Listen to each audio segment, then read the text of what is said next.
Welcome back. This is Empower. We are discussing on mental wellness or mental health. Before we took a break, we were looking at how nature versus nurture. And now, I have a question, Rosa. Yes, Beatrice. What are some of the mental health disorders we find at workplace? The most common one. I know there are many, but you can just mention some, explain some. I think I'll highlight two, but they are several. Yes. That when one feels that they're not able to function or reach their potential or contribute to their society, yes, you simply have an assessment done to actually check yes, what is it that I could be struggling with. But the most common that we see at the workplace is depression, things like general anxiety disorder, burnout. We are beginning now to actually now see burnout as a disorder by itself, and the stress because of, particularly in the season that we've been in with COVID, human beings have been exposed to high levels of stress at the same time because of the effects of that. So with depression, what characterizes it majorly is extreme sadness, bouts of crying, feeling unmotivated to continue with life. One may feel like they don't feel like waking up. Even taking a shower can be a problem. You don't want to draw out the curtains. You want to sleep all the time. Lethargy. For some, it may now involve substance abuse to cope. Yes. So even for workers who are experiencing addictions, like alcoholism, we usually say that alcoholism or substance abuse is a symptom of a deeper problem, which is now either depression or something else. Where there is anxiety, an individual may be feeling unsafe or being in a situation where they feel like they're not able to either manage being where they are. They may have panic attacks, which may have physical symptoms like sweating, perspirating, loss of breath, shortness of breath, and all that. And also with depression, depending on the level, whether it's chronic or it's mild, one may have thoughts of ending their lives. That sense, deep sense of hopelessness or unworthiness that may just make one feel like this life is not worth living. So we see those general characteristics. But again, even with depression as a disorder that is diagnosed, we see that it may have different causes or different underlying issues. You know, the root cause for one may be a marital issue, or for another one, it may be because they lost their job that triggered that. But even that can also have other underlying issues like childhood trauma, because they've probably had a low self-esteem all along. Because now you see the sense of unworthiness has been highly triggered by an event. So those are the most common ones, particularly at the workplace. Wow. So for example, if I get that serious anxiety or stress or even depression, maybe what can I do as an individual, leave alone the business, organization, but me? I realize that is where I am. I'm feeling how are you explaining? What is the best step to take? I always say that having a social support system is one of the greatest ways to deal with mental disorder, or even just mental wellness. Let's just say to advance your mental wellness. And because sometimes you may not reach the point of feeling dysfunctional or being dysfunctional, but you're going through a season in your life where it's difficult. Having a social support network is very important. And the first place is self. Being your own self-support network. So what can I do? I can journal. I can find someone to talk to. I can do some physical exercises just first to release that tension. I can cry. For those who find meditation or prayer something that first will help me express out whatever it is that is overwhelming me at that time. Because suppression is what now worsens our is an obstacle to our mental wellness in most cases. So self, finding things that help me feel relaxed, Yes. finding things that help me vent out or remove the overload that I may be carrying. But also, don't be a loner. Have a social support network that you have people you can talk to. Yes. And when we come to even therapy, most of the people that have a challenge with mental health, you hear them say, no, I don't have a friend. I don't even have anyone in this world I can talk to. And you begin to see that they withdraw, because also with depression and anxiety, you may want to really withdraw, you know. And so you will find that this person will say, I don't have, or I don't want to. Yes. So we start helping this person to learn the skills, because social skills is something that we learn from childhood. Yeah. That's why when you go to school, you make friends. Yes. So that aspect of having people you can rely on and feeling safe. Yeah. Because it could be an issue of trust. I'm not able to trust anyone yeah. because somebody betrayed me.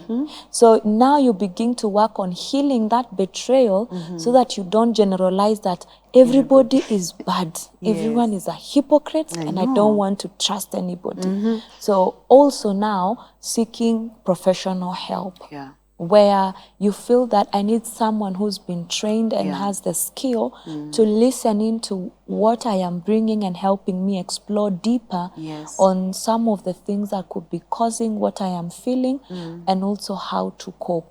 But generally, even in therapy, we don't allow clients to only have me as the therapist as their source of coping. Yes. I have to help them because I am not alpha and omega. I may not be available all the time. You're right. So I need you as my client to have other people and other branches, other things, not even necessarily people. It could be reading books, it could be sleeping, other things that can help you build up that resilience, that I am supported and I am safe in this world and I am not alone. Wow. I am accepted in this world. And the sense of safety, we actually develop it in 0 to 2 years. That's when you develop your feeling of, is the world safe? Can I trust people? So even when the caregivers did not get it right at that age, this individual may already be growing up feeling like nobody can be trusted. It's only you and God for us all and every man for himself. So those are some of the ways to cope. Wow, wow, interesting. Now, organizations.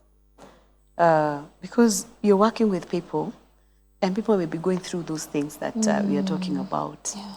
And however much, maybe some know, others don't know. But as a result of their mental health status, organizations are suffering, others are excelling. But you find that there's a mixture of all that. So what can we do? What programs can organizations put in place to take care of the mental health or mental wellness? I think that can be on a case-by-case basis. However, it's important to for me to say, I think there was a research that was done some time back, and they were saying that organizations that take or take care of their employees' mental wellness improve their returns by 57%. So some of the things that organizations can do is having a people culture. A culture around where you value people, you value their wellness, not just what they bring. Because if that is a culture, then we will begin to ask ourselves, our people, what and the environment we have, what are the things that, if it is a high stressful environment, what are the things that we can do? Is it flexible working hours? Is it training, having personal development sessions? Is it teaching people within the office how to be support systems for one another? Because sometimes even that can be trained. We train people what we call the buddy system. How do you grow a buddy system at the workplace? You set in also systems where you can support your people to go for therapy. Maybe include it in your insurance. Maybe have an open door policy with the HR that do not be afraid or do not be embarrassed to say that you're struggling in this area of mental health, and having that as something that is repeated over and over again.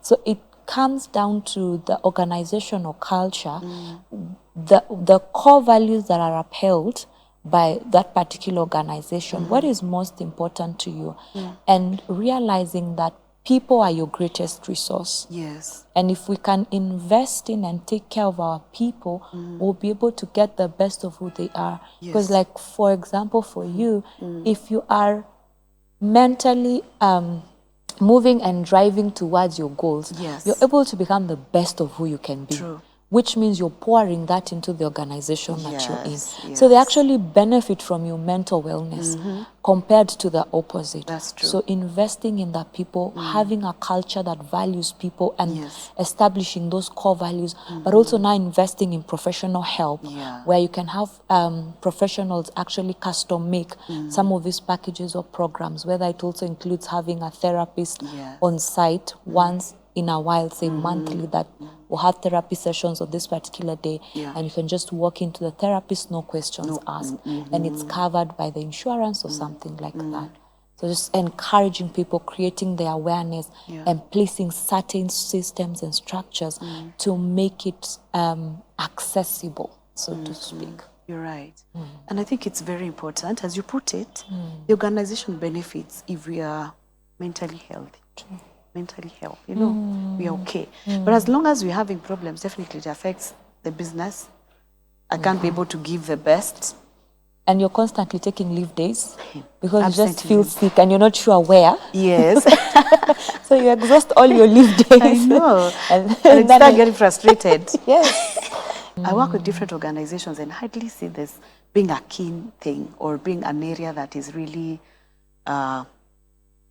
given priority or of an area of importance, sorry to say. Maybe we don't know, or maybe most of us don't understand the way you're explaining it, and the relationship between that health and productivity, business growth. Exactly. And even you see with companies losing out more money in terms of insurance, if I'm constantly going to hospital to be diagnosed for medical ailments that cannot be found, I'm exhausting leave days, I am on sick leave constantly, simply because I'm not able to cope, or I am suffering from a breakup or a relationship breakdown, or I've just lost my child, I've had a miscarriage, and I don't know how to go about it, and so I just choose to deal with it alone and not feeling like I'm supported if I go back to work.